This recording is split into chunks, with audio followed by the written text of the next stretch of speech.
C'est une île grecque aux eaux turquoises, juste en face de la Turquie. Les touristes y viennent du monde entier. L'île de Kos, soleil et dolce vita, loin de tout, loin de se douter que ce décor de rêve est le théâtre d'une toute autre histoire.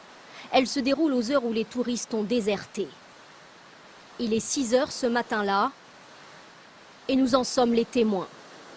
Une embarcation surchargée tangue dangereusement. Dernier mètre avant la rive, ce sont les enfants qui sont mis à terre en premier. Trempés, épuisés, transis par la peur et le froid, ce sont des clandestins qui viennent de toucher le sol de l'Europe. 1h15 de traversée, ils arrivent de Bodrum en Turquie. Des larmes et des félicitations pour avoir survécu, ce couple est syrien. Le bateau était plein d'eau. On a failli couler. Les parents débarrassent les enfants de leurs vêtements mouillés et de leurs dérisoires gilets de sauvetage, tout juste bons pour survivre dans une piscine. 1 000 € par tête la traversée. Cette famille irakienne vient de Bagdad. Ma fille a 11 ans, lui a 8 ans et celui-ci 5 ans. J'espère trouver une vie meilleure ici pour mes enfants. Quelques photos sur le sol de la terre promise, preuve de vie qui sera envoyée aux proches.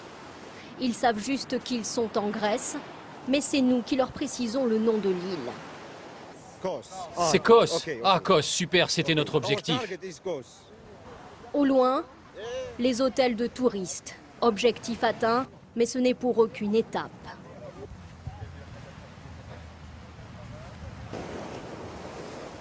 Ce sont 45 migrants que nous avons vus tout à l'heure débarquer à bord de ce pneumatique sur cette plage de Kos, à quelques mètres des parasols où vont s'installer tout à l'heure les touristes. Et cette scène se reproduit tous les jours sur cette île de Kos.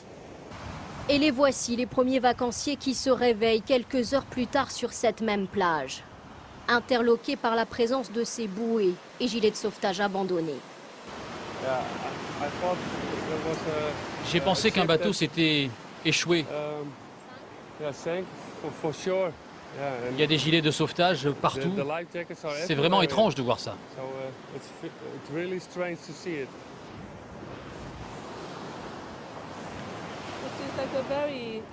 C'est très petit. Des gilets pour enfants, pour adultes, des enfants. Mais où vont-ils aller en Grèce? Il y a une solution pour eux ici?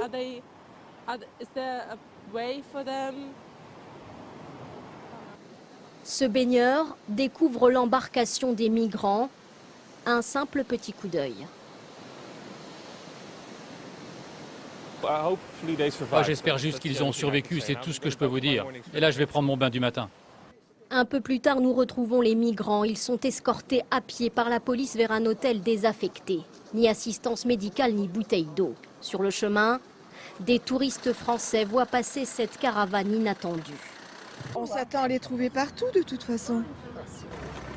Il y en a partout des migrants maintenant. Hein.